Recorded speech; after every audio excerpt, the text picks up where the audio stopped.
যার, ধর্মীয় স্বাধীনতা যার যার, কোনো মাজার ভাঙা, মন্দিরে আক্রমণ করা এগুলো করা যাবে না। আপনার নিশ্চিত করতে হবে, মনে রাখতে হবে, আপনার পাশে যিনি আছেন, অন্য ধর্মের হোক, অন্য বিশ্বাসের হোক, আপনাকে এটা নিশ্চিত করতে হবে ওই ভাই অথবা ওই বোন আপনার কাছেই যেন সবচেয়ে বেশি নিরাপদ থাকে।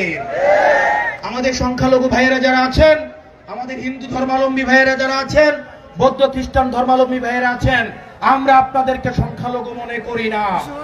আপনারা আমাদের ভাই, আপনারা বাংলাদেশী, আপনারা বাংলাদেশের অংশ। এই বাংলাদেশের তারাই সংখ্যালঘু যারা বাংলাদেশকে বিশ্বাস করে না। প্রিয় হোমনাবাসী, আপনারা যদি দেখেন কেউ মাজার, কোন মন্দির, কোন জলসা এগুলাতে কেউ কোন আক্রমণ করেছে, আপনারা সেগুলো প্রতিরোধ করবেন। আপনারা পারবেন না? 5ই আগস্টের পরে আমরা দেখেছি আমাদের আলেম ওলামা ভাইয়েরা মন্দিরগুলোকে পাহারা দিয়েছে। বাংলাদেশে আমরা উদাহরণ সৃষ্টি করতে চাই, ধর্মীয় সম্প্রীতির উদাহরণ আমরা সারা বিশ্বে দেখাতে চাই। এই বাংলাদেশে বিশ্বাস যার যার, কিন্তু বাংলাদেশ সবার।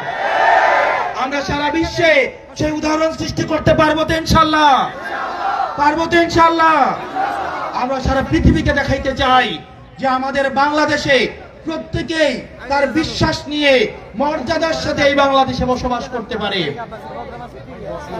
প্রিয় তরুণ প্রজন্ম, আপনারা জানেন হোমনাতে কিছুদিন আগে একটা ধর্ষণের ঘটনা ঘটেছে।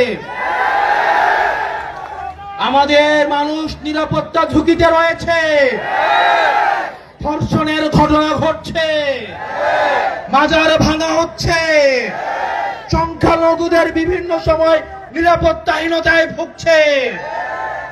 পাশের মেঘনা উপজেলায় 3 মাসে 4 খুন হয়েছে। আমরা জানতে চাই স্বরাষ্ট্রমন্ত্রী কি করে। প্রিয় তরুণ প্রজন্ম, এই সরকারের জবাবদিহিতা আপনাদেরকে চাইতে হবে। আমাদেরকে দেখতে পাচ্ছি এখন আবার ফেসবুকে লেখালেখি করলে বাসা থেকে উঠাই নেওয়া যায়। আমরা হাসিনার সময় দেখেছি, আমরা স্লোগান দিয়েছি, আমরা বারবার বলেছি দিনে নাটক রাতে আটক, এটা আর চলবে না। দিনে নাটক রাতে আটক চলবে না, দিনে নাটক রাতে আটক চলবে না। আমরা দেখতে পাই দিনের বেলা স্ট্যান্ডবাজি আর রাতের বেলা বাসা থেকে ফেসবুকে মত প্রকাশ কারণে উঠাই নিয়ে যাওয়া হচ্ছে। আপনারা নিজের মতো করে সরকারের জবাবদিহিতা নিশ্চিত করতে হবে। আমরা যখন দেখেছি বিশেষ করে এই তরুণ প্রজন্মকে কেউ থামিয়ে রাখতে পারবে না। ঢাকা শহরে যখন ঢাকা কলেজের ছেলেরা রাস্তায় নেমে এসছে, সিটি কলেজের ছেলেরা যখন রাস্তায় নেমে এসছে, সেন্ট জোসেফ বিকান্নেসা হলি ক্রসের ছেলেরা যখন মেয়েরা যখন রাস্তায় নেমে এসছে, আদমজি ক্যান্টনমেন্টের ছেলেরা যখন রাস্তায় নেমে এসছে, দারুন নাজার তামিরুল মিল্লাতের ছেলেরা যখন রাস্তায় নেমে এসছে, হাসিনাকে পালাতে বাধ্য হতে হয়েছে। ঠিক একইভাবে আপনারা যদি মনে করেন এই তরুণ প্রজন্ম পলিটিক্স বুঝে না, তাহলে পলিটিক্সটা আপনারাই বুঝেন না। এরা পলিটিক্স বুঝে না, এরা পলিটিক্স বানায়, এরা পলিটিক্স খায়, এরা পলিটিক্স দিয়েই চলে। সেজন্য এই সরকারকে তরুণ প্রজন্মকে আমলে নিতে হবে, এই তরুণ প্রজন্মের কর্মসংস্থানকে আমলে নিতে হবে, এই তরুণ প্রজন্ম যেন হতাশায় নিমজ্জিত না হয় সেই ব্যবস্থা করতে হবে। আমরা দেখতে পাচ্ছি আগামী বাজেটকে সামনে রেখে যেখানে ইচ্ছে সেখানে ট্যাক্স বসাই দিচ্ছে, বাইকের উপরে ট্যাক্স বসাই দিচ্ছে, অটো রিক্সার উপরে ট্যাক্স বসাই দিচ্ছে, না জানি কথার উপরে কখন ট্যাক্স বসাই দেয়। এই সরকারকে মাথায় রাখতে হবে, যারা অটো রিক্সা চালায়, যারা বাইক হুন্ডা চালায়, তারা হচ্ছে কোনো এলিট মানুষ না, তারা বর্জ্য মানুষ না। পেটের দায়ে পুঁজির দায়ে তারা হচ্ছে অটো রিক্সা চালাইতে হয়। সুতরাং এসব যানবাহনের ট্যাক্স বসানো থেকে আপনাদেরকে বিরত থাকতে হবে।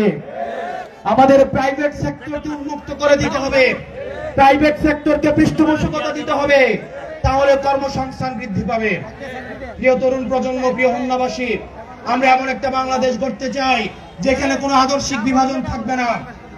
আমাদেরকে যে বিভাজনের রাজনীতি করে বাংলাদেশপন্থী, পাকিস্তানপন্থী, হিন্দু ও মুসলমান, কে টুপি পরে কে টুপি পরে না, কে শার্ট পরে কে পায়জামা পরে, এভাবে আমাদেরকে বিভাজিত করে আমাদের এই দেশটাকে পিছিয়ে রাখা হয়েছে। আমরা এই তরুণ প্রজন্ম, আমরা বাংলাদেশটাকে এগিয়ে নিয়ে যেতে চাই। আমরা বাংলাদেশি পরিচয় দিতে, আমাদের পাসপোর্টে বাংলাদেশি পরিচয় দিতে আমরা সারা পৃথিবীতে একটা ব্র্যান্ড হিসেবে উপস্থাপন করতে চাই। আমরা শুনতে পেয়েছি এই সিএনজি স্টেশন গুলাতে চাঁদাবাজের আখড়ায় ভরে গিয়েছে।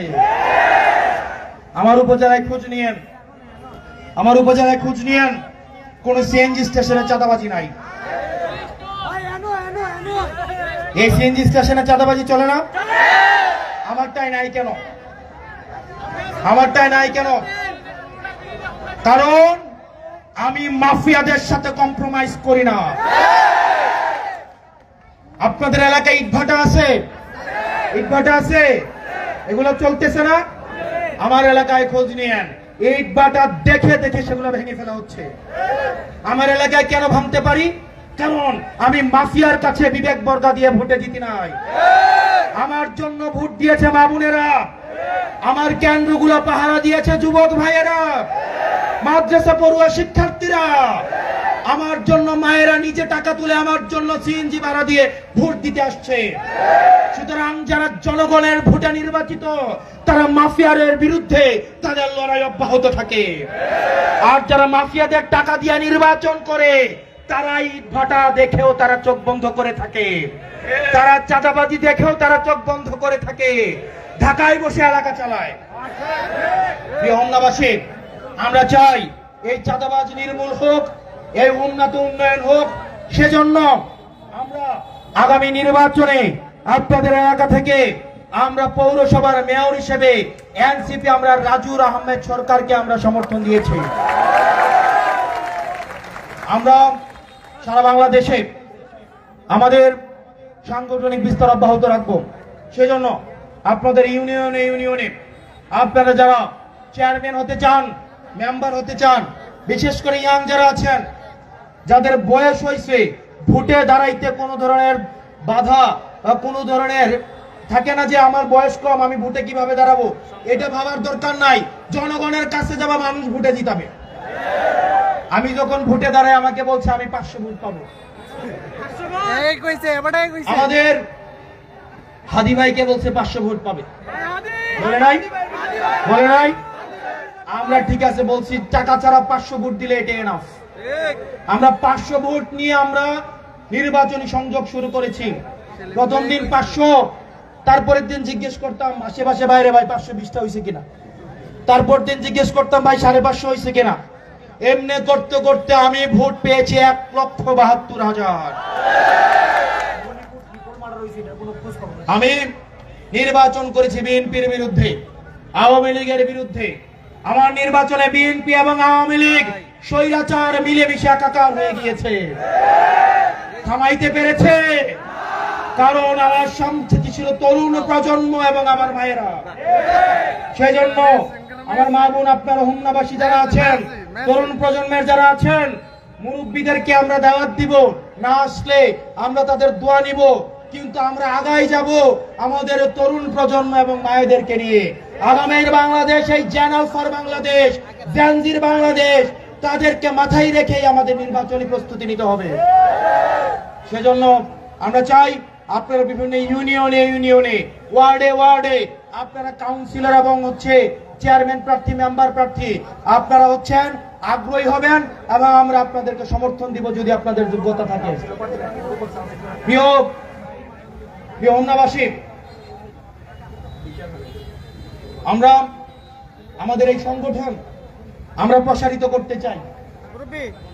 আমরা প্রত্যেকটা গ্রামে গ্রামে যেতে চাই, প্রত্যেকটা ওয়ার্ডে ওয়ার্ডে যেতে চাই, তাদের সমস্যা শুনতে চাই এবং আমরা চাই মানুষ আমাদের উপর আস্থা রাখুক। হয়তো আমরা একদিনে পারবো না, হয়তো আমাদের 1 মাস লাগবে, 1 বছর লাগবে, 10 বছর লাগবে, কিন্তু আমরা প্রত্যেকটা ঘরে ঘরে, প্রত্যেকটা ওয়ার্ডে ওয়ার্ডে এনসিপি অবশ্যই পৌঁছাবে ইনশাআল্লাহ। এনসিপির এই গণজোয়ার কেউ থামাতে পারবে না। এই জন্য আমরা আপনাদের কাছে একটু সহায়তা চাই। আমরা চাই আপনারা একটু আমাদের সমর্থন দেন। আপনারা প্রত্যেকটা ওয়ার্ডে ওয়ার্ডে আপনারা 5 জন 10 জনের কমিটি দেন। আমাদের এনসিপির যে নেতা কর্মীরা আছে এখানে আপনারা যাদেরকে দেখতে পাচ্ছেন তাদের সাথে যোগাযোগ করেন। ভাইরা, আমরা কোনো ক্যাডার পলিটিক্স করতে পারবো না, আমরা আপনাদেরকে পয়সা দিতে পারবো না, চাঁদাবাজির ভাগ দিতে পারবো না, টেন্ডারবাজির ভাগ দিতে পারবো না, কিন্তু আমরা আপনার অধিকার আপনাকে বুঝাই দিতে পারবো। হিসাব ক্লিয়ার। নির্বাচনের আগে টাকা খাইছে চাঁদাবাজ থেকে, খাইছে নির্বাচনের আগে একবার, আর এটা 5 বছর ধরে পরিশোধ করতে হবে। তারা বিবেক বাধা, দেখবেন 5 বছর এই চাঁদাবাজি বন্ধ করতে পারবে না, কারণ নির্বাচনের আগে টাকা খেয়ে রাখছে। ইটভাটাতে হাত দিতে পারবে না, কারণ ইটভাটা মালিকদের থেকে টাকা খেয়ে রাখছে। আর আমরা একটা কথা বলতাম, আপনি ভোটের আগে ফ্রিতে আমাকে সার্ভিস দেন, ভোটের পরে আমি 5 বছর ফ্রিতে সার্ভিস দেব। আমার এলাকায় দিচ্ছি না, 1 লাখ টাকা সরকারি বরাদ্দ আসলো, সেটার হিসাব আমি দেই। গত সপ্তাহে 1,83,000 টাকা আমাকে দেওয়া হয়েছে সরকার থেকে, এটা জনগণকে দেওয়ার জন্য। যতজনকে ইচ্ছা দিতে পারি, 1,83,000 1 টাকা করেও দিতে পারি, 10,000 টাকা করে দিতে পারি, এটা আমার ইচ্ছা। আপনারা আপনাদের এলাকার এমপি হিসাব দেয়? হিসাব দেয়? হিসাব দেয়? মনে রাখতে হবে, সরকার যে টাকা আমাকে দেয় এই টাকা আমার বাপের টাকা না। সরকার যে বাসায় আমাকে থাকতে দেয় এটা আমার বাপের বাসা না, এটা জনগণের টাকা, আপনার ট্যাক্সের টাকা। সুতরাং এই ট্যাক্সের পয়সার একটা পয়সার হিসাব চাওয়ার অধিকার আপনার আছে। সবাই এখানে আপনারা যারা আছেন প্রত্যেকেই প্রত্যেকটা 300টা আসনের প্রত্যেকটা এমপির কাছে 1 পয়সা করে আপনারা হিসাব চাইবেন। কারণ এই টাকা কার? এই টাকা কার? আপনার বাবার টাকা, আপনার বাবার শ্রমে ঘামের টাকা, সিএনজি ওয়ালার টাকা, রিক্সাওয়ালার টাকা, বর্জুয়ার টাকা, ব্যবসায়ীর টাকা। এই টাকার হিসাব কোন বিলাসিতার জন্য না, এই টাকা দেওয়া হয়েছে আপনাদের জন্য। সুতরাং আপনারা সেটাকে বুঝে নিতে হবে। এটার নামই হচ্ছে জনতার হাতে ক্ষমতা। আমরা এই ক্ষমতায় নিশ্চিত করতে চাই যে আমরা যারা সংসদে যাব আমরা আপনাদের মালিক না, আমরা আপনাদের গোলাম। আর আমাদের মালিক হচ্ছে জনগণ, যারা প্রত্যেক 5 বছর পরে পরে আমাদেরকে ভোট দিবেন। প্রিয় হোমনাবাসী, আপনারা নিশ্চিত করবেন 5 বছর পরে ভোটের আগে 2 মাস আইসা বাবারে সোনারে আব্বারে তালুইরে মাউইরে কই আব্বা ডাইকা ভোট চাইতে আসবে, আর 5 বছর দেখা পাওয়া যাবে না। এই রাজনীতি বাংলাদেশে আর হবে না। প্রিয় তরুণ প্রজন্ম, আপনারা হিসাব রাখবেন, প্রত্যেক দিনের হিসাব। এই হোমনা উপজেলায় সরকার কয় টাকা দেয়, কোন খাতে দেয়, এই কাজ কে পায়, কতদিনের মধ্যে করতে হবে, এই হিসাব আপনাদেরকে করতে হবে। জনগণের মালিকানা যদি আপনি বুঝে না নেন, এই সরকারের যারা হচ্ছে আমরা আছি, আমরা কোনোদিনও বুঝাই দিব না। সেজন্য মালিকানা কে করতে হবে, মালিকানা কে বুঝাই নিতে হবে। আর প্রশাসনে আপনারা যারা আছেন, প্রিয় পুলিশ ভাইয়েরা, প্রিয় প্রশাসনের ভাইয়েরা, আমরা বুঝি আপনাদের দুঃখ, তবে আপনাদেরকে বাধ্য করা হয়, দলীয়করণ করা হচ্ছে, আমরা আপনাদের কষ্টটা বুঝি, কিন্তু অতি উৎসাহী হয়ে আপনারা দলীয়কৃত হইয়েন না। অতি উৎসাহিত হইয়েন না। পৃথিবী গোল, সূর্য যেটা পূর্ব দিকে ওঠে এটাও পশ্চিম দিকে অস্ত যায়। সরকার প্রেসার দেয়, এটা আমরা বুঝি, কিন্তু নিচ থেকে আমরা জানি আপনারা চেষ্টা করছেন বাংলাদেশ থেকে উন্নতি করার জন্য, কিন্তু আমরা চাই আপনারা আর দলীয় হয়ে বেনজির হারুন হইয়েন না। আমরা যেমন জনগণের অধিকার নিশ্চিত করতে চাই, আমরা আপনাদের অধিকারও নিশ্চিত করতে চাই। আমরা চাই দেশের প্রশাসক ও নীতির মধ্য থেকে কাজ করুক, পুলিশরাও স্বাধীন এবং নিরাপত্তার মধ্য থেকে কাজ করুক। কিন্তু আপনারা যদি আবার দলীয় রাজনীতি শুরু করেন, সেটা কিন্তু আমরা মেনে নিব না। কোন আমরা রাজনৈতিক দল সেটা মেনে নিব না। আপনি নীতির মধ্যে থাকেন, আমরা আপনাকে সহায়তা করব। প্রিয় হোমনাবাসী, এরপরে এবার যখন আমরা এখানে আসব, আমরা দেখতে চাই প্রত্যেকটা ইউনিয়নে কমিটি হয়েছে, প্রত্যেকটা ওয়ার্ডে কমিটি হয়েছে। সারা বাংলাদেশে কোন রাজনৈতিক দল আছে? একদম পিছন থেকে অন্যায় কোন রাজনৈতিক দল আছে? ওই ব্রাজিল সাপোর্টারের কোন রাজনৈতিক দল আছে? এনসিপি সাপোর্টারের কোন রাজনৈতিক দল আছে? ওই কোন আর্জেন্টিনা সাপোর্টারের রাজনৈতিক দল আছে? ওই ফ্রান্সের সাপোর্টারের কোন রাজনৈতিক দল আছে?